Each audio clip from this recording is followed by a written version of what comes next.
दोस्तों, स्वागत है आपका मेरे YouTube चैनल इंग्लिश बाबू पर। और आज मैं फिर हाजिर हूँ आपके साथ एक नई स्टोरी लेकर। और दोस्तों, आज जो स्टोरी मैं आपके लिए लेकर आया हूँ बहुत ही प्यारी, बहुत ही अच्छी ये कहानी है। कहानी सुनने में आपको बहुत मज़ा आएगा। उसके अलावा आज की इस स्टोरी में आपको कई सारे नए एडवांस लेवल के वर्ड मीनिंग सीखने को मिलेंगे, उनकी करेक्ट प्रोनाउंसिएशन के बारे में पता चलेगा। और हमेशा की तरह जो इसका ग्रामर का पार्ट है उसे बिल्कुल डिटेल में कवर करेंगे, तो एक एक स्ट्रक्चर को आप बड़ी आसानी से सीख पाएंगे। तो चलिए दोस्तों, आज की इस कहानी को हम शुरू करते हैं। और सबसे पहले कहानी का टाइटल देखते हैं। कहानी का टाइटल है द लॉयल्टी। दोस्तों, लॉयल्टी एक नाउन है जिसका अर्थ होता है वफादारी। तो दोस्तों, ये आज की इस कहानी का टाइटल है, शीर्षक है। और अब मैं इसे पढ़ना शुरू करता हूँ। आपसे रिक्वेस्ट है, आप इस कहानी को बिल्कुल ध्यान से सुने। यदि कहानी अच्छी लगे तो इसे लाइक ज़रूर करें। तो चलिए इसको शुरू करते हैं। There was a king. क्या मतलब हुआ दोस्तों? ये जो वाक्य है ये सिंपल पास्ट का वाक्य है। सिंपल पास्ट का मतलब होता है जब हम पास्ट में कोई ऐसा वाक्य बनाते हैं जहाँ पर वॉज या वर्ब का प्रयोग किया जाता है हेल्पिंग ऑफ के रूप में, साथ में नाउन या एडजेक्टिव को लेकर वाक्य बनाया जाता है। इस तरह के वाक्यों में कभी भी वर्ब का प्रयोग नहीं किया जाता है, तो इन्हें नो एक्शन सेंटेंस भी कहा जाता है। और जब इस तरह के वाक्यों की शुरुआत में देयर का यूज़ किया जाता है तो देयर का वहाँ पर कोई भी अलग से मतलब नहीं निकाला जाता है। देयर का प्रयोग मात्र वाक्य को बनाने में किया जाता है। तो क्या अर्थ हुआ? देयर वॉज अ किंग, एक राजा था। He was known by the name Yash. दोस्तों, ये जो वाक्य है ये पास्ट इंडेफिनिट का पैसिव वॉइस का वाक्य है। और जब हम पास्ट इंडेफिनिट में कोई पैसिव वॉइस का वाक्य पैसिव में वाक्य बनाएंगे तो वहाँ पर वॉज या वर्ब का प्रयोग किया जाएगा हेल्पिंग ऑफ के रूप में, साथ में वर्ब की थर्ड फॉर्म का यूज़ वहाँ किया जाता है।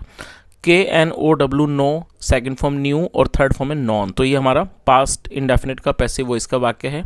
ही वॉज नॉन, उसे जाना जाता था। बाय द नेम यश, तो क्या अर्थ हुआ? उसे यश नाम से जाना जाता था। A very old mango tree stood in his royal garden. दोस्तों, ये जो वाक्य है ये पास्ट इंडेफिनिट का ही अफर्मेटिव वाक्य है जहाँ सेकंड फॉर्म का यूज़ किया गया।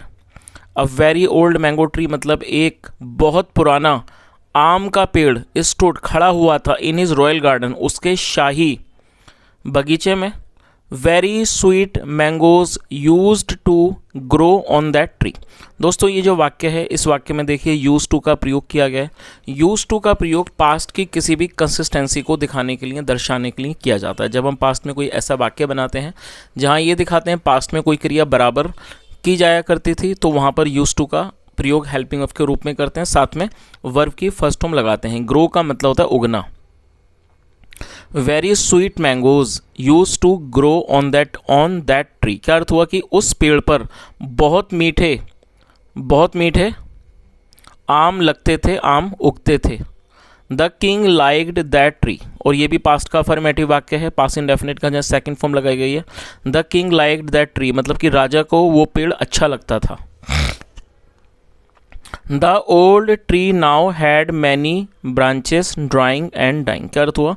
The old tree now had many branches drying and dying. दोस्तों, ये जो वाक्य है यहाँ पर ये पास्ट का पजेसिव वाक्य है। पजेसिव का मतलब होता है पास्ट में जब आप कोई ऐसा वाक्य बनाते हैं जहाँ ये दिखाते हैं पास्ट में किसी के पास कुछ था, तो इस तरह के वाक्यों को बनाने के लिए हेड का यूज़ वहाँ पर किया जाता है हेल्पिंग ऑफ के रूप में। तो यहाँ पर देखिए हेड का यूज़ किया गया है, और हेड और साथ में जो चीज़ें होती हैं जिसे हम कहते हैं वस्तु, नाउन, उनको साथ में मेंशन किया जाता है। तो ब्रांचेस यहाँ पर वस्तुओं के तौर पर किया गया है। ब्रांच का मतलब होता है शाखाएँ। ड्राइंग मतलब सूखती हुई और डाइंग मतलब मरती हुई। तो अब इस लाइन का क्या अर्थ निकला? The old tree now had many branches drying and dying मतलब अब बूढ़े पेड़ की कई सारी शाखाएं सूख रही थी एंड डाइंग और मर रही थी। Very few mangoes grew on it, और बहुत ही कम जो आम थे वो उस पर लगते थे, उस पर वो उगते थे। और ये ग्रो की सेकंड फॉर्म में ग्रीव। चलिए आगे देखिए।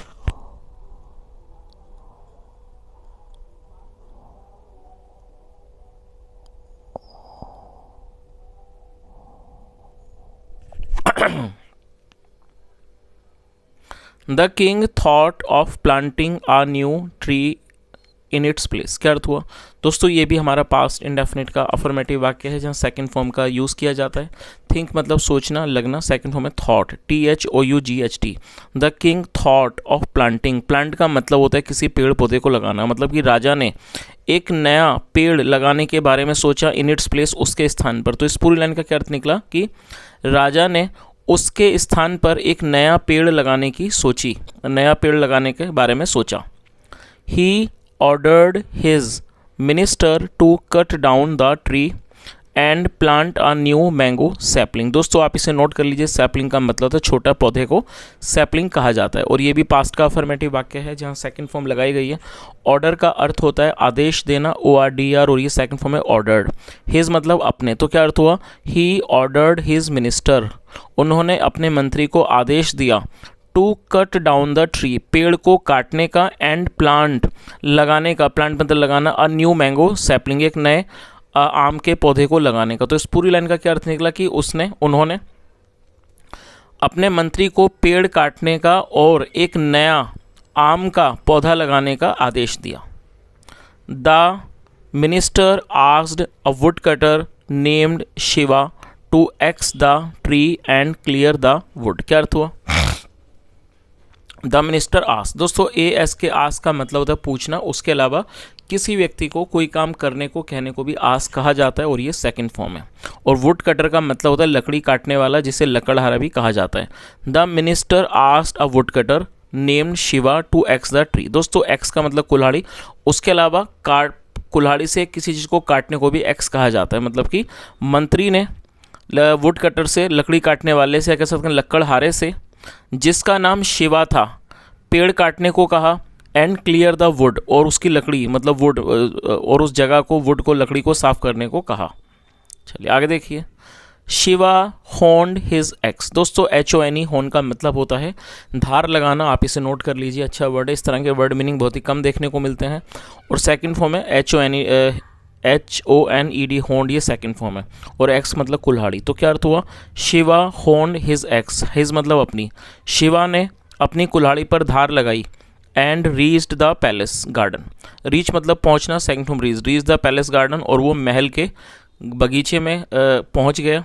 टू कट द ट्री, पेड़ को काटने। तो इस पूरी लाइन का क्या अर्थ निकला कि शिवा ने अपने कुल्हाड़ी पर धार लगाई और वो महल पहुंच गया, टू कट द ट्री, पेड़ को काटने के लिए। Before his ex could start the cutting work, मतलब इससे पहले कि जो उसकी एक्स थी, मतलब जो उसकी कुल्हाड़ी थी, could start the cutting work, वो काटने के काम को शुरू कर पाती। The wood cutter saw a hollow. दोस्तों ये पास्ट का ही अफर्मेटिव वाक्य है। सी मतलब देखना, सेकंड फॉर्म सॉ, और होलो का मतलब छेद। The wood cutter saw hello, मतलब लकड़ काटने वाले ने, लकड़हारे ने एक छेद देखा, इन द ट्रंक, तने में। ट्रंक क्या होता है दोस्तों, ट्रंक जो होता है वो पेड़ का तना होता है, जैसे ये है, तो ये इसे हम तना कहेंगे। एक छेद को देखा उसने, कहाँ देखा, ट्रंक में, तने में। A parrot sat inside, sit मतलब बैठना, second form sat. A parrot sat inside, एक पैरट मतलब तोता अंदर बैठा हुआ था, विद इट्स 2 चिक्स, अपने 2 छोटे चूजों के साथ। चिक्स मतलब चूजे। चलिए आगे देखिए। और दोस्तों कहानी को अच्छे से समझने के लिए यहाँ पर आप इस चित्र को भी देख सकते हैं। यहाँ पर ये व्यक्ति है जो लकड़ी काटने वाला है, यहाँ पर ये पेड़ है, ये जिसके बारे में बात कर रहा था।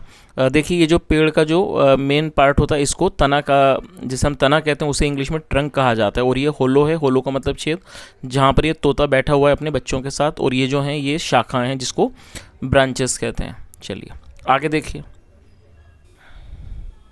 The wood cutter said to the parrot. SAYC का मतलब कहना, और ये सेकंड फॉर्म है सैड, इसका मतलब ये पास्ट इंडेफिनिट का अफर्मेटिव वाक्य है। The wood cutter said to the parrot, मतलब कि लकड़हारे ने पैरट से, तोते से कहा, मिस्टर पैरट मतलब कि श्रीमान तोता, क्लियर आउट मतलब कि clear out and go to some other tree with your chicks. तो उसने कहा क्लियर आउट मतलब कि साफ कर दो, एंड गो और चले जाओ, टू सम अदर ट्री किसी और पेड़ पर, विद योर चिक्स अपने चूज़ों के साथ। The king has ordered me to cut down this tree. दोस्तों इस वाक्य में देखिए हैज़ के साथ वर्ब की थर्ड फॉर्म लगाई गई है। ये प्रेजेंट परफेक्ट का वाक्य है। प्रेजेंट परफेक्ट का मतलब होता है वर्तमान में किसी क्रिया का पूरा होना, पाया जाना। आया है, गया है, चुका है, लिया है, जो इस तरह के वाक्य होते हैं जहाँ पर हम देखते हैं कि वर्तमान में कोई क्रिया पूरी हो चुकी है, इस तरह के वाक्यों को प्रेजेंट परफेक्ट का वाक्य कहा जाता है, जहाँ पर हैज़ या हैव के साथ वर्ब की थर्ड फॉर्म का प्रयोग किया जाता है।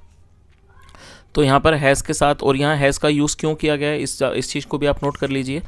जब हमारा सब्जेक्ट होगा आई, वी, यू, दे या प्लूरल नाउन, तब हमें हैव का यूज़ करना होता है। लेकिन यदि सब्जेक्ट ही, शी, इट या फिर सिंगुलर नाउन होगा तब हमें हैज़ का यूज़ करना होता है। तो यहाँ फिलहाल जो सब्जेक्ट है द किंग, ये सिंगुलर नाउन है और सिंगुलर नाउन के कारण ही यहाँ पर हैज़ का यूज़ किया गया है। तो क्या अर्थ हुआ?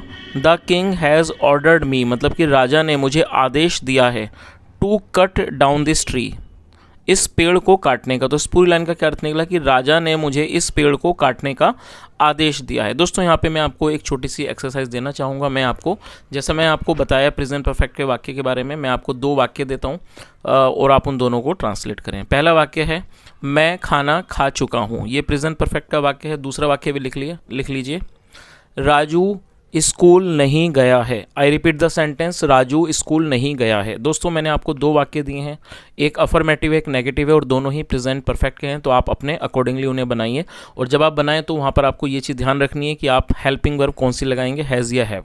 सही से बनाएं और उन्हें कॉमेंट में शेयर करें। चलिए आगे देखिए। द पैरट स्पोक, स्पीक का मतलब होता है बोलना, second from spoke. The parrot spoke, तोता बोला। लुक ब्रदर, भाई देखो। I won't go to any other tree. दोस्तों वॉन्ट का अर्थ होता है विल नॉट। विल नॉट को ही शॉर्ट में वॉन्ट लिखा जाता है। ये फ्यूचर इंडेफिनिट का नेगेटिव वाक्य है।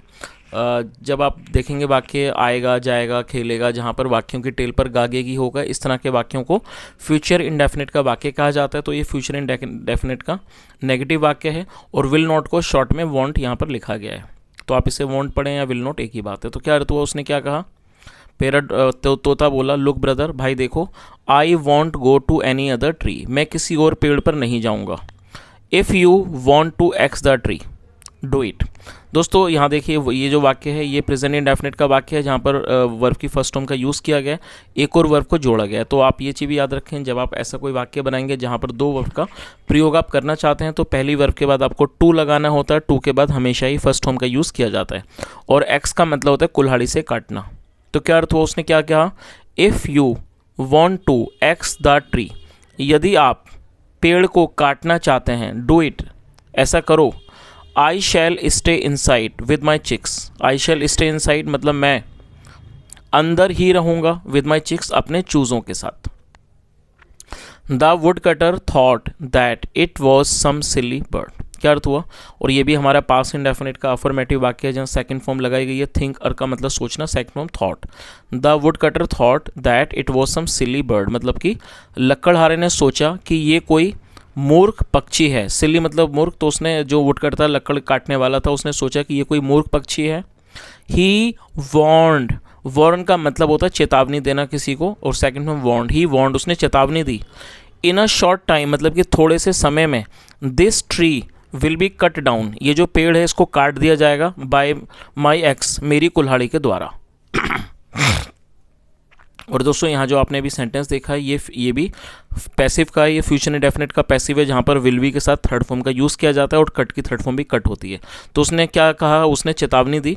इन ए शॉर्ट टाइम, शॉर्ट मतलब बहुत कम समय, मतलब बहुत कम समय में, this tree will be cut down by my x, मतलब ये पेड़ मेरी कुल्हाड़ी के द्वारा काट दिया जाएगा। यू एंड द चिक्स, आप और चूज़े, विल गेट हर्ट, आप चोट लग जाएगी, मतलब आपको और चूज़ों को चोट लग जाएगी, विल गेट हर्ट, और किल्ड या फिर मारे जाओगे।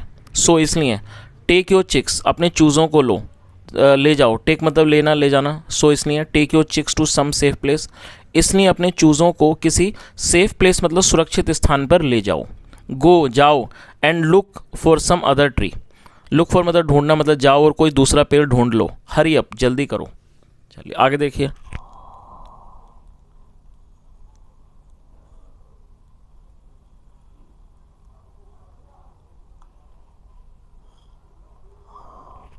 But the parrot ignored that warning and kept sitting inside along with his chicks. क्या अर्थ हुआ? दोस्तों इग्नोर का अर्थ होता है किसी चीज़ को अनदेखा करना, सेकंड फॉर्म में इग्नोर्ड। बट लेकिन the parrot ignored that warning, लेकिन तोते ने उस चेतावनी को अनदेखा कर दिया, नज़रअंदाज कर दिया। एंड केप्ट सिटिंग मतलब बैठा रहा, इनसाइड अंदर बैठा रहा, अलोंग विद हिज चिक्स अपने चूज़ों के साथ। The wood cutter tried to shoo them away. और दोस्तों आप इस वर्ड को मैं चाहूँगा नोट कर लीजिए, शू का मतलब होता है किसी को डराकर भगाना। अक्सर आपने देखा हो कई बार हम पशुओं को डराने के लिए कुछ तरह से आवाज़ निकालते हैं तो उसे शू अवे कहते हैं जब हम उनको भगाते हैं। तो क्या अर्थ हुआ, the wood cutter tried to shoo them away, मतलब कि लकड़हारे ने उन्हें भगाने की, डराकर भगाने की कोशिश की। इट डिड नॉट वर्क, इसने काम नहीं किया। और ये जो वाक्य है ये पास्ट इंडेफिनिट का नेगेटिव वाक्य है जहाँ सब्जेक्ट के बाद डिड नॉट और फर्स्ट फॉर्म लगाई जाती है। तो इसका क्या अर्थ निकला कि लकड़हारे ने उन्हें डराकर भगाने की कोशिश की, इट डिड नॉट वर्क, इसने काम नहीं किया। The wood cutter tried to make the parrot understand, लकड़हारे ने कोशिश की to make the parent understand, मतलब कि तोते को समझाने की, द सिचुएशन। तो क्या अर्थ हुआ कि the wood cutter try to make the parrot understand the situation, मतलब कि लकड़हारे ने तोते को स्थिति समझाने की कोशिश की। But the parrot refused to move, refuse का मतलब इनकार कर देना, मना कर देना। But the parrot refuse to move, लेकिन जो पैरट था, तोता था, उसने हिलने से मना कर दिया। मूव मतलब हिलना। चलिए आगे देखिए।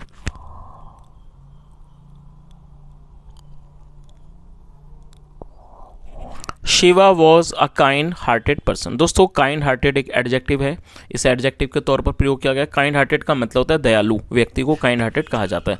Shiva was a kind hearted person, और ये भी हमारा सिंपल पास्ट का वाक्य है जहाँ पर वॉज का प्रयोग हेल्पिंग वर्ब के रूप में किया गया और यहाँ पर एडजेक्टिव को लेकर वाक्य बनाया गया। मतलब शिवा एक दयालु आदमी था, दयालु व्यक्ति था।